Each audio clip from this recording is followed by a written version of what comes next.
मनातलं ममत्व आणि विषय समाप्त झाल्याशिवाय मुक्ती सुद्धा काय होतं. मनातले चोचले कमी झाले पाहिजे. मनात एक म्हातारी आजारी पडली. काय म्हातारी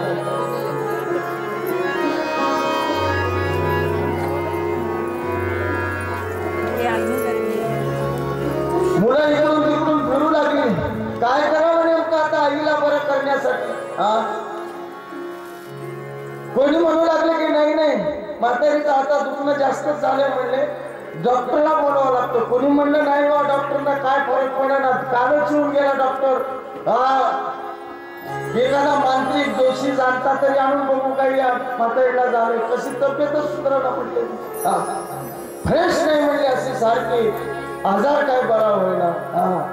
कोणी म्हणून आपला जाणत्या राहणार कोणी म्हणलं ज्योतिष राहणार कोणी मांत्रिक कोणी म्हणतं डॉक्टर. इतक्यामध्ये पुढं नातू होता तो म्हणला बाकी कुणाला चढ नका फक्त आणि सगळं म्हातारी ऐकत होती पोळायचा वाद. म्हणला काही नाही फक्त आजीला जिलबी खायला आणा. म्हातारी चाटकून बोलली म्हणली पोराचं तरी ऐका कोणीतरी.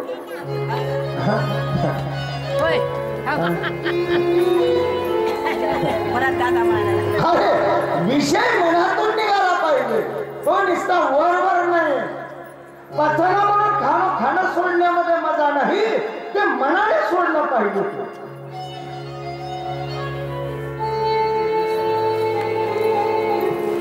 इंद्रिय क्षीण झाले म्हणून विषयाचा त्याग नकोय. तो मनातून त्याग पाहिजे. कितीही बोलावं एक दिवस आता याच्या मनावर बोलताय. या मनातील याला शम म्हणायचं. याला काय म्हणायचं शम. मनाचा निग्रह करणे याला शम म्हणावं.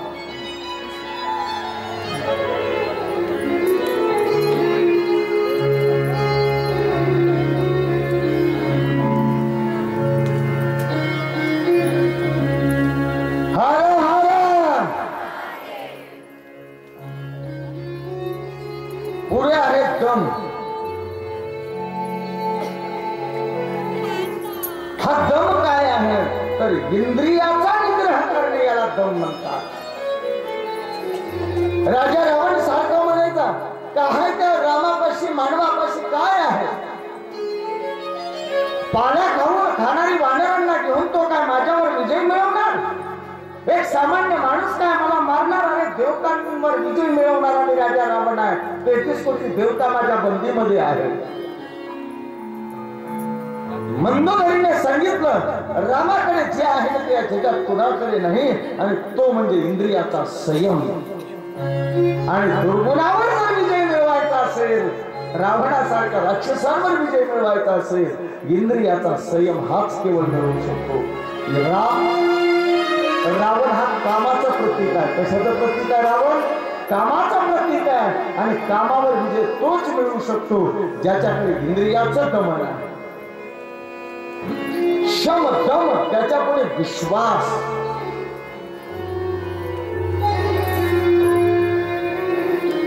विश्वास नसेल तर घात होतो भले तो कणावर असतो भगवंतावरच. एक सांगू का नात्या नात्यात विश्वास असल्याशिवाय नातं टिकत नाही प्रेम मिळत नाही. तर भक्ती बिना विश्वासाची होत असते का.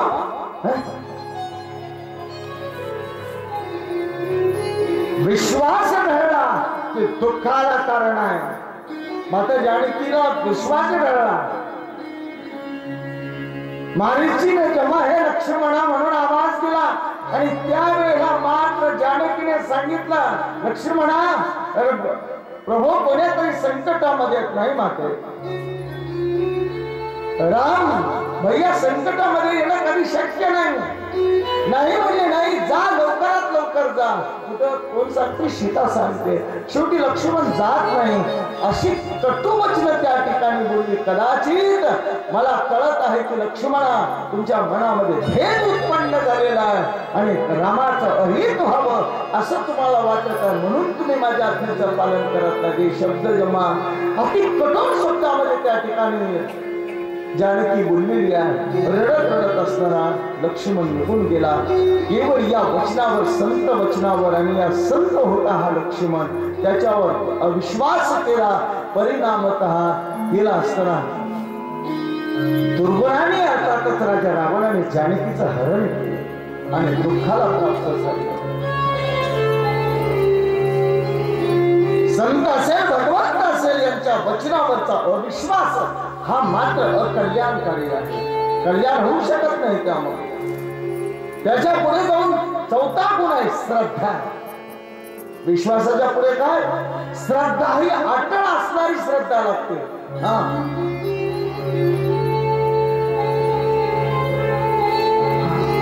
आमची श्रद्धा कशी आहे माहिती आहे का?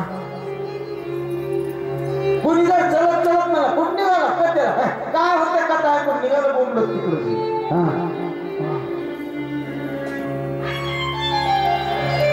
या श्रद्धेने कल्याण होत नाही.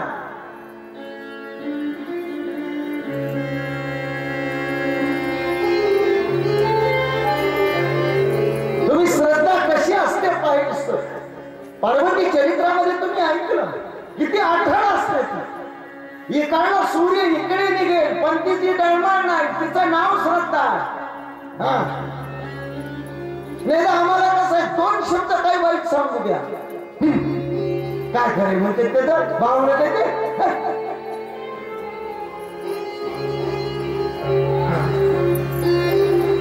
काय होतं देवाच्या पाया पडून गेली पाण्यात श्रद्धा.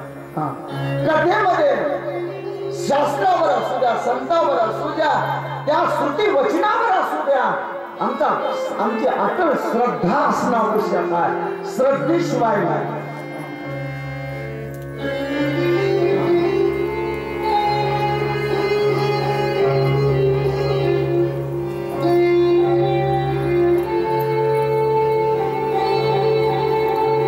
आम्हाला चलत चलत जर कोणी म्हणलं ना काय करा मला जर काय सांगितलेलं गेली सगळी कथा पाणी आम्हाला ते लगेच खरं वाटायला. श्रद्धा ही अटळ असली पाहिजे. निश्चित श्रद्धा असून चालणार नाही, निस्ता शम असून चालणार नाही, निस्ता दम असून चालणार नाही, निस्ता विश्वास नाही, निस्ती श्रद्धा नाही तर त्याच्या पलीकडे आम्हाला उपरती सुद्धा असली पाहिजे. उपरती म्हणजे असं त्या ठिकाणी जे आम्ही भोगलं त्याच्यातून मिळालेल्या ज्ञानाचा जीवनामध्ये प्रत्यक्षात अवलंबन करणं आम्हाला उपरतीच नाही. जीवनभर आम्ही पैसा कमविला, पोरासाठी झटलो, सगळं केलं आणि पोरामधून कुठं जरी हाणलं तरी तिथंच बसलं. ह्याला काय माती जगणं म्हणायचं का? तरी सुद्धा त्याच्यासाठीच पळत आहे. तरी सुद्धा याच्या मनात येत नाही जगलो ते मी आतापर्यंत चुकीचं जगलो. खरंच या जगामध्ये कोणी नाही कोणाचं हे त्याच्या डोक्यात येतच नाही. कधी यांचं कल्याण व्हायचं? आम्ही एखाद्या चुकीबद्दल एखादी भोगलेली शिक्षा असेल किंवा फटफटीती त्याच्यातून आम्ही घेतलेला बोध आणि त्या बोधाप्रमाणे असं जगायला आरंभ करणं याचं नाव उपरती आहे. उपरती शिवाय माहिती माणसं म्हणत नाहीत का? आपल्या जाऊन ते मराठीत म्हण आहे निलाजऱ्या साठी म्हण असत.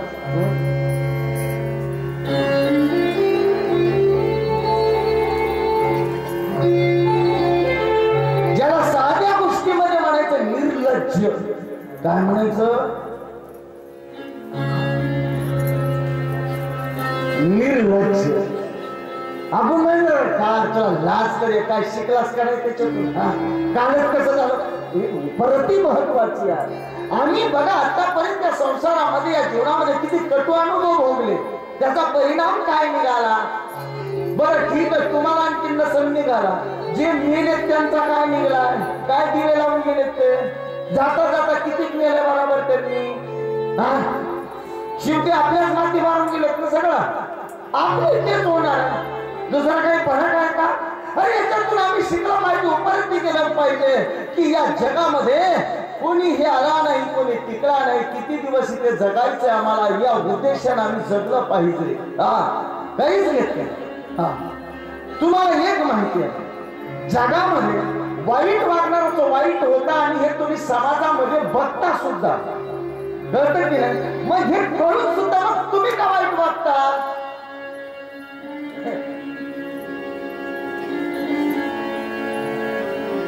आणि मग काही बदल केला पाहिजे की नाही? का फक्त आज म्हणायचं वाईटच होतं, बघा ना त्यानं आमचं केलं मग तसं तसं वाटवलं झालं, आणि उद्या हे आज केलं की उद्या फक्त हे करतो. फरक इतका. प्रत्येक मला एका गोष्टीचं लई नवल वाटतं कधी, प्रत्येक माणूस म्हणतो दुनिया खरेची राहिली नाही. हे वाक्य मात्र मला तोंडात आणून घ्यासारखं स्वतःच्या कानसुला. ते असं हल्लं पाहिजे की माणसाने कांटाळी बसून इतकं स्वतःच्याच कानसुलात आणून घेतलं पाहिजे. अंधाराचा का कोणी म्हणतो खरेच, अरे मला एक म्हणायचं लवाड नेमका कोणी हे तरी सांग. इथं मंडपात बसलेला हात वर करावर एखादा माणूस की जीवनात महाराज मी एकदाही म्हणलो नाही खरीची दुनिया नाही म्हणून.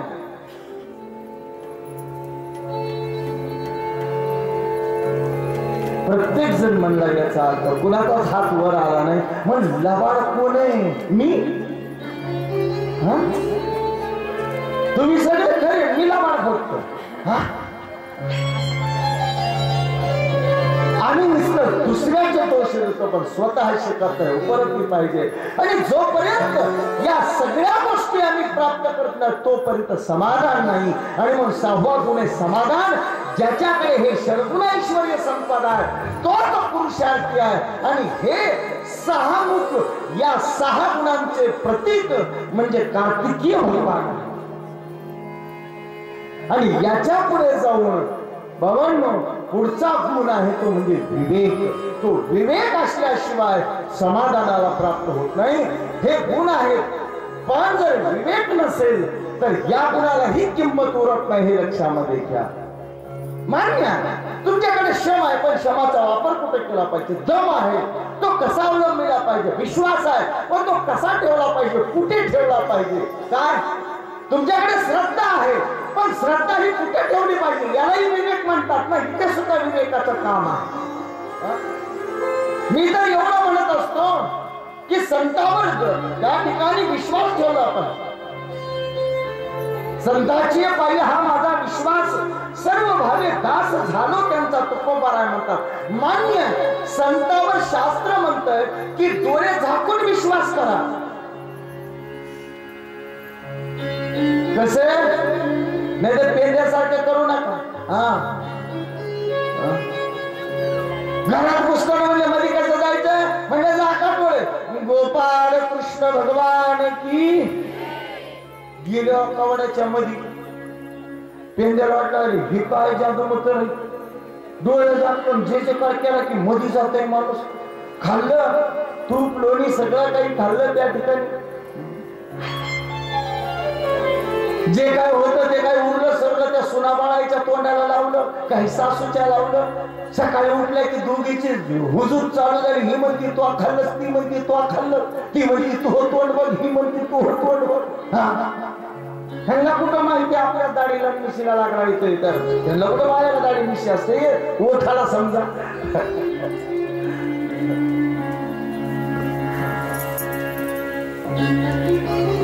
वाटलं काय तर बाहेर जायची वेळ आली. बाहेर जायचं म्हणलं डोळे झाका. पेंद्याला वाटलं गणितच समजून घेऊ, नेमकं बाहेर भगवान नेतात कसं म्हणून पेंद्याने डोळे झाकले, पण अशा फटी ठेवल्या बोटाला. काय आरती डोळे झाकून आरत्या डोळे बघायला सगळ्यांनी जय जयकार केला. गोपाळ कृष्ण भगवान की. सगळे बाहेर आले पण अर्धे डोळे झाकल्यामुळे पेंद्या अर्धा बाहेर निघाला ना अर्धा कवाडात अडकला. नेमका बिंबी पशी कवाडात अडकला. तोंड निघलं बाहेर पण कमरापासून मागामध्ये अडकला. या जे जे कारण सगळ्या त्या ठिकाणी गवळणी उठल्या. माय माय चोर बघितला म्हणला आणि पेंद्या इतका निबर हल्ला म्हणतात. लाल पिवळा पेंद्या केला आणि मग सोडून दिला. अविश्वास भगवंतावरती अविश्वास केला भजितेला प्राप्त झाला. हा म्हणून संत भगवंतावर डोळे झाकून विश्वास केला पाहिजे. पण याच्या पुढचं एक महत्वाचं वाक्य आहे का संतावर डोळे झाकून विश्वास केला पाहिजे पण एकदा चांगले डोळे उघडे ठेवून त्याला बघा की हा खरोखर संत आहे का आहे हे पटलं मग डोळे झाकून विश्वास करा. आधी डोळे उघडे करून त्याला बघा आणि या विवेकाला या विचाराला विवेक म्हणतात. नाहीतर आम्ही आम्हाला दुपारी चणादी लागतो खुशाल आमची नळ्या डुबल्या जाते. आहेत आज स्वयंघोषित संतांना आज जगामध्ये कमी नाही. त्या सोला डोलाचं वर्णन काही इथं करायची गरज नाही. फक्त हे सांगू का संत कुणाला म्हणतात हे लक्षामध्ये घ्या.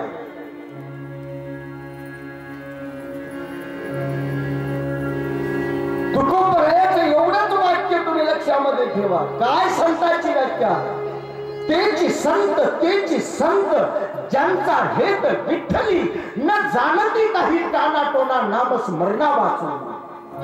किती सोपी आणि सरळ व्याख्या तुकोबरायांनी सांगितली. ज्यांच्या जीवनामध्ये टाणा टोना पोकळ असताना केवळ राहणीमानाच्या माध्यमातून या समाजाला झिपऱ्याच्या आणि कपड्याच्या गंड्या किड्याच्या नावाखाली आणि माळा जपण्याच्या नावाखाली समाजाला भुलवणाऱ्याला तुकोबाराय संत म्हणत नाही. साधी व्याख्या सांगितली केवळ ज्याला जीवनामध्ये भगवंताच्या नामाशिवाय काहीच आवडत नाही तो एक नंबरचा संत.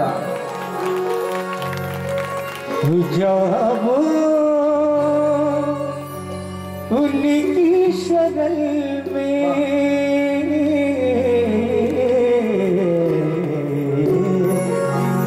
जाओ उनकी शगल में जो सत्य दिखाए मानव धर्म के दीप को बड़ी बड़ी जलाए. मानव धर्म के दीप को बड़ी बड़ी जलाए.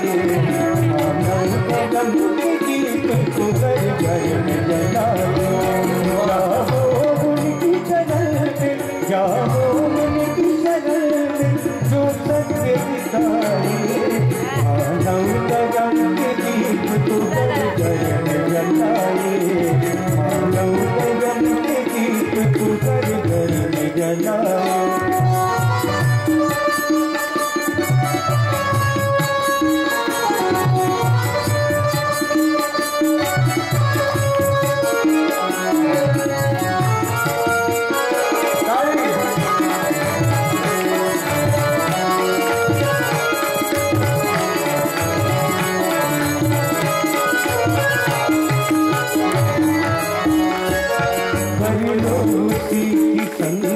सतमार्ग की चले सतमार्ग पर चले धोखा न किसको दे सदा ही कष्ट में पले.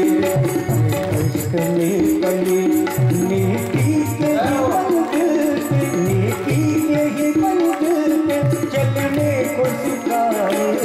मानव धर्म के दीप को घर घर जलाए. मानव धर्म के दीप को घर घर जलाए. मानव धर्म के दीप को घर घर जलाए.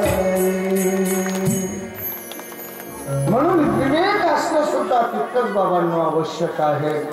म्हणून श्रद्धेमध्ये सुद्धा विवेक पाहिजे, उपरतीमध्ये विवेक पाहिजे. ठीक आहे, मान्य आहे, उपरती चांगल्या गोष्टीची का वाईट गोष्टी, तर वाईट गोष्टीपासून उपरती म्हणजे विवेक. म्हणून जो समाधान कशात मांडलं पाहिजे याला सुद्धा विवेकाची गरज आहे. समाधान परमार्थात मानलं पाहिजे का प्रपंचामध्ये?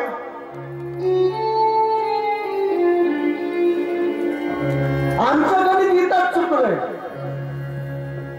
समाधान प्रपंचामध्ये मानलं पाहिजे, परमार्थात नाही. आमचं उलट आहे, प्रपंचात समाधान कधी मानलंच नाही. आणि एक जरी मारतीला नारळ फोडलं त्याला वाटतं आता काही कामच नाही दुसरं, तो आपल्या मागेच फिरतो. म्हणून प्रत्येक ठिकाणी विवेकाची गरज आहे. म्हणून कार्तिकेय जिथे आला तिथे विवेकाला येणं आवश्यकच आहे, हा 6 गुण. आणि म्हणून जो विवेकी आहे ना तो ज्या जगतामध्ये पूजनीय आणि वंदनीय होतो त्याचं प्रतीक म्हणजे भगवान गणेश आहे. गणपती बाप्पा आनंदाने असताना त्या ठिकाणी कार्तिकेय आणि गणेश होऊ लागले. हळूहळू असताना मोठे झालेले आहेत. आता अनेक वाद होऊ लागले यांच्यामध्ये. लहान 2 भावंड असतील ना, प्रेमही असतं त्यांच्यामध्ये, पण वादही कधी बंदच नसतो. काय मला वाटतं त्या वादातच प्रेम असतं त्यांचं.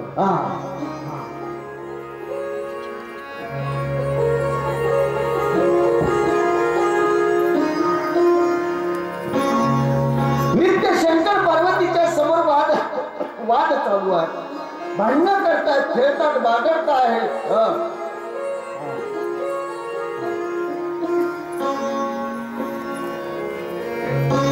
अशी चर्चा दोघांची एके दिवशी शंकर आणि पार्वतीची चर्चा चालू, यांचं खेळणं बागडणं पाहून म्हणजे पार्वती आता आपण यांचा विवाह केला पाहिजे. अहंच परिशानी देहं चैव पुनः पुनः परस्परंच नित्यवै विनोद तत्परो. विवाह केला पाहिजे हे निघाल. दोघांमध्ये परत वाद लागला. तो म्हणला माझा आधी करायचा, हे म्हणला माझा आधी करायचा. आता कोण कोणाचा करणार? एवढा वाद मिटवणं अशक्य झालं. शंकराने ती युक्ती काढली. म्हणजे एक काम करू, जो कोणी असताना सर्वात अगोदर दोघांपैकी पृथ्वीची प्रदक्षिणा अगोदर करून येईल त्याचा विवाह पहिल्या. कथा सांगितले थोडक्यात सांगून पुढे निघून जातो. मला कथेपेक्षाही त्याच्यात सार जास्त महत्वाचं वाटतं. तरी हारा हारा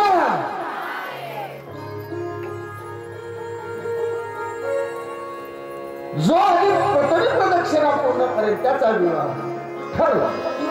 हे ऐकल्याबरोबर तर लगेच कार्तिकेय भगवंताचं वाहन काय आहे? मोर. मोरावर विराजमान झाले. लगेच विना विलंब परिक्रमेला आरंभ झाला. कुणाचा? कार्तिकेय कुमाराचा सुरुवात झाली परिक्रमेला. गणेशाने इकडे विचार केला, मी परिक्रमेला गेलो तरी काय फायदा? विवेक कशाला म्हणतात जरा याच्याकडे लक्ष करा. किती बुद्धिमान आहे जो विवेकी आहे गणेश. आणि जो विवेकी आहे तोच वंदनीय आणि प्रथम पूजनीय होतो. म्हणजे मी गेलो तरी काय एवढं मोठं पोट आहे म्हणले आपलं. वाहन काय? उंदीर चू चू चू चू चू चू चू चू करणार ह्या बिळातून त्या बिळात. मोर मात्र विमानासारखं वेगानं चढणार वाहन. इकडे मात्र अर्धी परिक्रमा कार्तिकेय भगवंताची होत आली. गणेश विचारच करतात नेमकं करावं काय. डोकं खजवतात. किम कर्तव्यम त्वं गतव्यम लघुनिम नैव शक्यते क्रोश मात्रम गत सात्वे गम्यते न मया पुनः पुनः. गणेश म्हणतात माझं वाहन उंदीर, त्याच्यामधून ते चुचू करीत चालतं. किती माझं पोट एवढं मोठं. एक काय क्रोश मात्रंच गंतव्यम. एक क्रोश चाललो तर 10 लागती. पुन्हा तिथून माघारी सुद्धा येऊ शकणार नाही. तर पृथ्वी प्रदक्षिणा कुठं? बाबांनो आजकाल गणपतीला एक रोग होता. कोणता माहितीये का तुम्हाला? आजचा प्रचलित रोग आहे सर्वात. जाताच गणपती डायबिटीज पेशंट आहे. हा मोदक आवडते त्याला. डायबिटीज आहे पण मोदक खायचं का बरं नसतो. आमचं जे विज्ञान शास्त्र आहे ना असं विज्ञानाला धरून आहे. म्हणून गणेशाला कोणतं फळ आवडतं माहिती का तुम्हाला? सर्वात जास्त कोणतं भक्षण करतात फळ जास्त करून गणेश भगवान? डायबिटीज वाले कोणतं फळ जास्त भक्षण करतात? गजाननं भूत गणादि सेवितं कपित जम्बू फल चारु भक्षणं. जांभूळ जांभूळ डायबिटीज वाले काय खातात? जांभूळ. एवढं मोठं पोट. नाही नाही मी प्रदक्षिणा नाही करू शकणार म्हणून गणपतीला जांभूळ जास्त प्रिय आहे बरं का. शुगर वाल्यांना सुद्धा 200-250 किलो असलं तरी पण ते जाऊ घ्या जांभळं खायला. नाहीच मिळालं तर ब्या कुटू कुटू येते पण सोडित नाही. लय हातभर व्हायची गरज नाही शुगर वाल्यांनी. आणि लय स्वस्ताला सारखं जागायचं नाही त्याच्यामुळे जास्त होती साखर. हर हर काय करावं हे त्याला कळले ना. नेमकी चतुराई लावली आणि विद्यामध्ये बुद्धी लावली गणेशाने. आले असताना त्या ठिकाणी माता पित्याच्या समोर आदरपूर्वक असताना त्यांना दोघांना नमस्कार केला. दिव्य अशा प्रकारची 2 सिंहासनं टाकली. पुढे असताना पुष्प वगैरे सर्व काही सजावट केली. रांगोळी स्वतःच्या हाताने काढल्या. माता पित्याला जवळ गेले आणि साष्टांग प्रणाम केला. प्रभू आपण या दोघांनी सिंहासनावर बसावं. भोलेनाथाच्या लक्षातच आहे नाही गणपतीचं काय चाललंय. बसवलं त्याच्यावर आणि दिव्य अशा प्रकारची पूजा दोघांची हात जोडून त्या ठिकाणी दिव्य पूजा गणेशाने केली. षोडशोपचारे पूजन केलं. आता कोणताही मुलगा जर आई वडिलांची पूजा करायला तर कुणाला आनंदच होणार पण अचानकच करायला थोडा नवल बी होणारच ना. तसं नवल बोले ना तर काय गणेशाचं चालू आहे म्हणले बाबा बोलू नका आई शांत बसा. देनात पूजितैकैचं प्रक्रांतो च पुनः पुनः येवचं प्रथमा सप्त प्राणं मांसु तथैव सह. 16 पूजन केलं आणि 7 प्रदक्षिणा त्यांनी कुणाला केला? माता पित्याला त्या ठिकाणी केला. आणि हात जोडून असताना उभे राहिले पुढे आणि बोलायला सुरुवात प्रेम पूर्वक अंतकरणाने हात जोडून नम्र भावाने काय म्हणतात त्यांना? वंदांजली रतोष गणेशो बुद्धिसागरः स्तुत्वा बहुस्थिततात पितरो प्रेम वडहो. माता पित्याची दिव्य अशा प्रकारची स्तुती केली. हे प्रेम हे पूजा ही स्तुती पाहिली आणि भोलेनाथाचं तर मन गदगद झालं. वा धन्य झालो.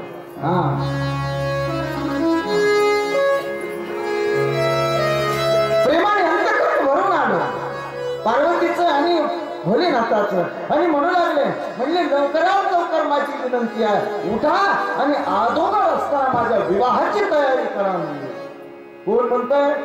गणपती. आणि शंकराला आता कळलं म्हणजे याच्यासाठी पूजा केली सुरू गोड बोलून नाही नाही हे शक्य नाही. जे ठरलं ते ठरलं. विवाह करायचा आहे ना अरे परिक्रमा करावी लागेल आणि त्याच्यासाठी परिक्रमा करायला जा तू. म्हणजे एक काम कर तुला विवाह करायचा आहे ना अरे बाबा जा लवकर लवकर निघ. तुला ज्येष्ठ बंधू भ्राता दूर गेला असेल आणखीनही दूर नसेल गेला तू जर लवकर गेलास तर त्याच्या पुढे निघून जाशील. जा लवकर पण त्याच्या आधी विवाह करता येणार नाही. सांगितलं कशासाठी जायचं पितासाठी? जायला मी तुमची आज्ञा भंग करत नाही पण नेमकं जायचं कशासाठी? म्हणजे पृथ्वी प्रदक्षिणा. गणेश म्हणजे पृथ्वी प्रदक्षिणा बाबाजी मी 7 केल्या. म्हणजे 7 किती केल्या? एक नाही केली म्हणजे 7 केल्या.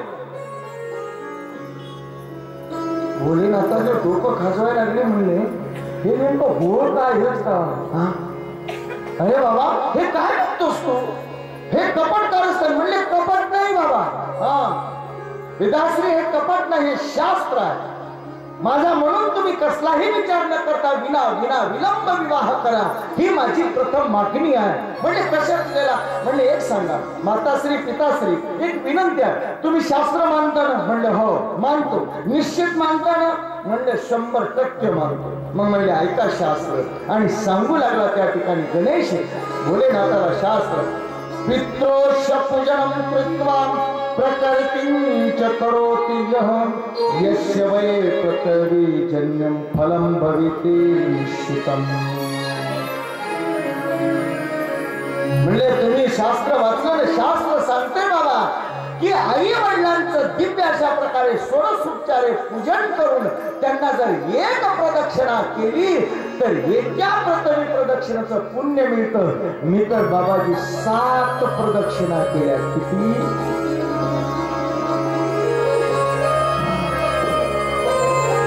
पुन्हा दुसरं शास्त्र ऐका बाबा, बघा किती चतुराई देतात.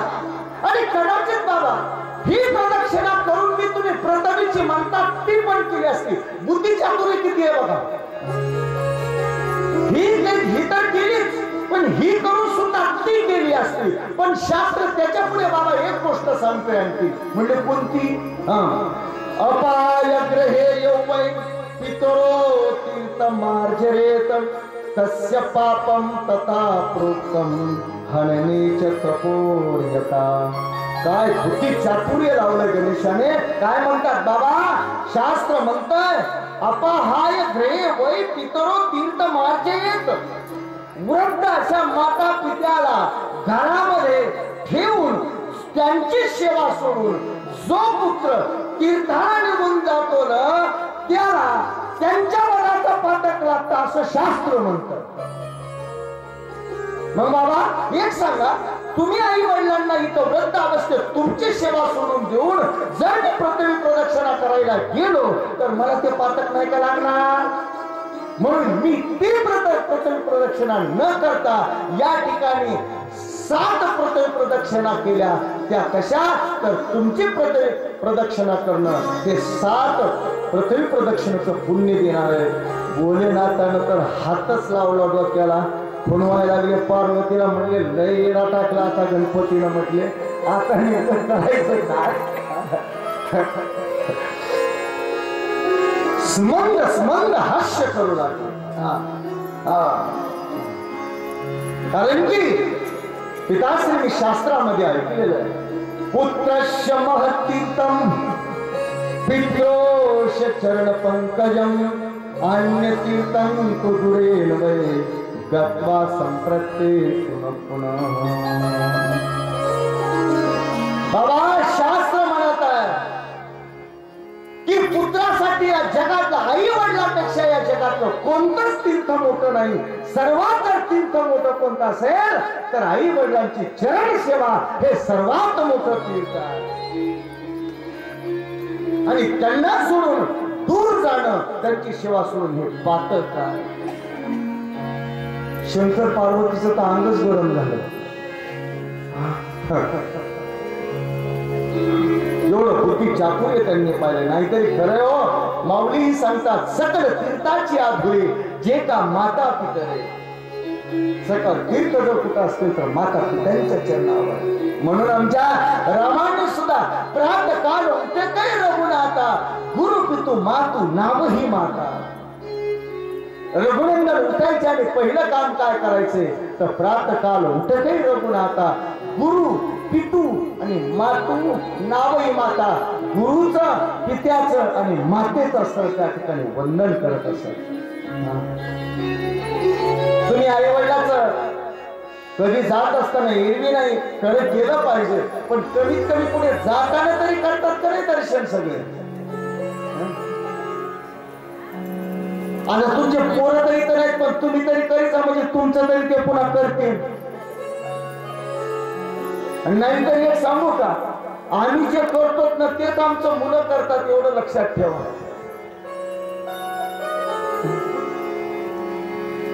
आपण जे करू ठीक आहे, सगळे पास नसतात होत, काही नापास होत असतात,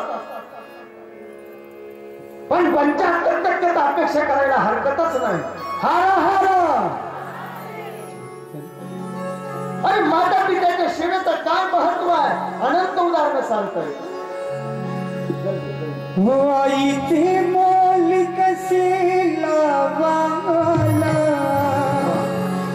हो बाबा ते त्याग कसे मोजाला हो कसाला बाल त्याचा अंदाजा.